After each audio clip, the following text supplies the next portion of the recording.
అదే RTV app వార్తల్ని క్షణాల్లో చదివే అవకాశం ఉంటుంది. ఒక న్యూస్ పేపర్, ఒక టెలివిజన్ ఛానల్ మీ చేతుల్లో ఎప్పుడూ ఉంటాయి. మీరంతా మా జిల్లాకి దొంగనా కొడుకున్నారా?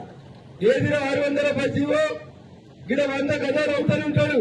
ఆరు సత్యనారాయణ తెలంగాణ కోసం కొట్టాడు. ఎందుకు వేయలేదురా ఎంపీ సీటు? 6 ఏళ్లకు ఎంపీ గెలిస్తే కేసీఆర్ రిజైన్ చేయమంటే యారానికి రిజైన్ చేసిండు ఎమ్మెల్సీ పదవికి. ఇవాళ దాకా సత్యనారాయణ ఇంటికి పోయి ఎంపీ సీట్ ఇవ్వాలి హరీష్ గారికి. ఎందుకు ఇవ్వడు? ఉద్యమకారులకు ఎందుకు ఇవ్వడా?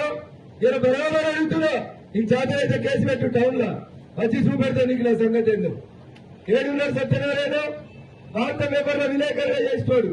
సొంత కష్టంతో ఎమ్మెల్సీ గెలిచిండు. నిన్న ముంచిరు కదా ఆయనను. 6 ఏళ్ల ఎమ్మెల్సీ ఏడాదికి ముంచిరు వీళ్ళు. ఎవర్రా వెంకట్రామ రెడ్డి?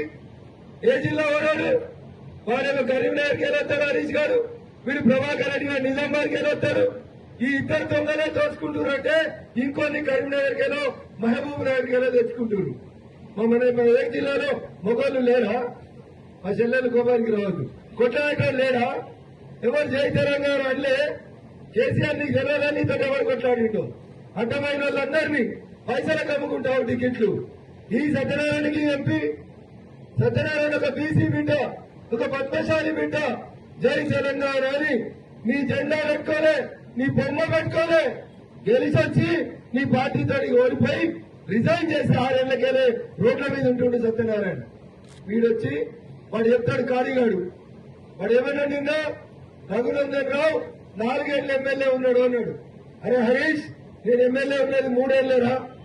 నవంబర్ 2020లో గెలిస్తే డిసెంబర్ 3, 2023 దాకా రఘునందన్ దుబ్బాకి ఎమ్మెల్యే. ఏదో మాట్లాడింది నిన్న. రఘునందన్ 50,000 ఓట్లతో ఓడిపోయిందని. అన్నం నింటనే నాకు అక్కలు తప్పింది. రేపో మాపో జైలు కొట్టకపోతారని భయపడి పిసుకొని చెప్తున్నాడు. అందుకని ఏం మాట్లాడాలో అర్థమైతే దానికి. అరే వారిని నేను కలెక్షన్ చేస్తే నాకు ఇంత ధైర్యం ఉండేది మాట్లాడేందుకు. నేను ఎవరి దగ్గర అడక తింటే నీ లెక్క మాట్లాడలేను. నేను నా సొంత కష్టంతో కలిగింది నాకు వచ్చిన. మామ పేరు చెప్పుకొని ఎమ్మెల్యే కాలేదు హరీష్. నేను నా సొంత కష్టంతో వచ్చిన కొచ్చాలని నీలాంటి కాడిగాళ్ళని కొట్టి దుబ్బాకోళ్ళ ప్రేమతో గెలిచి వచ్చిన. నీకేమవుతుందిరా? మంది కొంపలు ముంచుడు తప్ప. వాడు అడిగిండు రఘునందన్ ఎందుకు ఓడిపోయిండు, దుబ్బాకల గెలవలో నీరే గెలుస్తాడా అని. మరి నీ మామ ఎందుకు ఓడిపోయిండు? కామారెడ్లా ఓడిపోయినా ఓడిపోలేదా? కామారెడ్డి కేసీఆర్ ఓడిపోయిందా లేదా? అరే నీకు చేతనైతే నువ్వు కామారెడ్డి వారా కాడిగా. నీది తోటపల్లి, నీ ఊరు బెచ్చంకి మండలం కిందికి వస్తుంది. నీకు నిజంగా ఏమన్నా ఉంటే తెలంగాణ పౌరుషం. చీమలు పెట్టిన పుట్టలో పాములు దూరినట్టు మా మెదక్ జిల్లాలో నీ పెత్తనం ఎందురా? పో కరీంనగర్ కి. చేతనైతే రేపు కరీంనగర్ ఎమ్మెల్యే గెలిచి చూపెట్టు. ఇంకా చేతనైతే నీ మామగారికి కరీంనగర్ ఎంపీ పోటీ చేయి. నీకు డిపాజిట్ వస్తే నేను మాట్లాడతా. చేతగాను మామ పేరు చెప్పుకొని చెట్టు మీద కాయలు అమ్ముకునేటోడు వాడు కూడా రఘునందన్ గురించి మాట్లాడుతుండే అని ఉమ్రా చెప్తున్నా. వాడికి 2018లో 1,35,000 ఓట్లు వచ్చినాయి సిద్దిపేట. ఎన్ని వచ్చినాయి?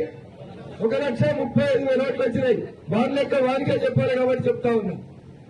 సిద్దిపేటలో 2018లో ఎమ్మెల్యేగా హరీష్ రావు అనేటానికి 1,35,000 ఓట్లు వచ్చినాయి. మొన్న 2023లో వాడి ఓట్లు 2,35,000 1,35,000 ఓట్లకెళ్ళి 1,05,000 ఓట్లకు పడిపోయినాయి. 23,000 ఓట్లు తగ్గినాయి హరీష్ అనేటానికి. రఘునందన్ ఓడిపోయింటాడు కానీ రఘునందన్కి ఎన్ని తగ్గినాయో తెలుసారా నీకు? నాకు నవంబర్ 2020లో 63 డిసెంబర్లో 44,335 ఓట్లు వచ్చినాయి. నాకు తగ్గినాయి 18,000. వారి నీకు తగ్గినాయి 25,000 ఓట్లు తగ్గినాయి. ఎవడరా మొగోడు? మామ పేరు చెప్పి గెలిచి అపోజిట్ పార్టీలకు పైసలు ఇచ్చి కేసులు పెట్టి చెంచా ఆఫీసర్లతో నడిపించి మా ఫోన్లని, మా భార్య బిడ్డల ఫోన్లని దొంగ జీవితం, నీ చీకటి జీవితం. మేము మొగోళ్ళం, మేము కొట్లాడినాం, ధైర్యం ఉన్నోళ్ళం. నీకు జాతరైతే రా, రేపు సంగారెడ్డి అంబేద్కర్ చౌరస్తా కాడికి రా. బిడ్డ నేను బలాయించి కొట్టకపోతే నేను రఘునందన్ కాదు. ఒక్కనే వచ్చి సమాధానం చెప్తా. ఇంకొకసారి ఎవరైనా రఘునందన్ పేరు తీసి మాట్లాడితే అంగిరాలు ఒకటి కొడతా బిడ్డ. ఇంటికి వచ్చి జాగ్రత్తగా మాట్లాడాలి, జాగ్రత్తగా మాట్లాడాలి. హరీష్, ప్రభాకర్ రెడ్డి ఎన్నికలైనాక రఘునందన్ పేరు తీస్తే బిడ్డ ఇంటికి వచ్చి కొట్టిపోతే నా కొడుకున్నారా జాగ్రత్తగా ఉండరని చెప్తున్నా. పెట్టుకోరు, ఇద్దరు కాకపోతే 10 మంది గవర్నమెంట్లను పెట్టుకోరు. చెత్త నా కొడుకున్నారా ఇంటికి వచ్చి కొడతా, నోరు దగ్గర పెట్టుకోండి. బతికొచ్చిన నా కొడుకులు, పక్క జిల్లాకి వచ్చిన నా కొడుకులు, ఏంద్రా మా మెలకోలకు బాక్సన్ లేదా? లేదా మెలకోలకి ఉందా లేదా? ఉందా? వాడు పిచ్చమేస్తాడట కలెక్టర్ గారు, మనకి 100 కోట్లు ఇస్తాడట. ఎక్కడ ఇరాని పైసలు 100 కోట్లు? ఎవరైనా చెప్తున్నా నువ్వు కలెక్టర్ ఉద్యోగాల్లో జాయిన్ అయిన రోజు 100 కోట్లు ఉన్నాయా నీ బతుక్కి? సీసీఏ రూల్స్ ఉంటాయి కదా, వాడు 100 కోట్లు పెట్టి మనకు చదువు చెప్పిస్తాడట. ఏం చేసినారా? 10 ఏళ్ల కోలే, కొల్లూరులో జాగాలు అమ్ముకోలే, తెల్లాపూర్లో జాగాలు కబ్జా పెట్టలే, మళ్ళా దశాలలో మా రైతుల్ని ముంచలే. వాడేస్తే ఊరైతాడన్న తొందర కొడుకు వీడు, కలెక్టర్ గారు వీడు. సిగ్గునాదా కలెక్టర్ నుండి కాలు మొక్కిండు అంటున్నా. ఎందుకు? కబ్జాలు చేసిన భూముల్ని కాపాడుకున్నందుకు. మీరు కూడా మాట్లాడతారా నా గురించి? నేను సంగారెడ్డి కోట్ల కష్టపడి వకీల్గా పేరు తెచ్చుకొని వచ్చినోని, మంది కాలు మొక్కి రాలయ్యాడు ఒక. అందుకని రఘునందన్ పేరెత్తితే. మరిన్ని వీడియోస్ కోసం ఛానల్ ని సబ్స్క్రైబ్ చేయండి, లేటెస్ట్ అప్డేట్స్ కోసం వాట్సాప్ ఛానల్ ని ఫాలో చేయండి, అండ్ లింక్ డిస్క్రిప్షన్ లో ఉంది.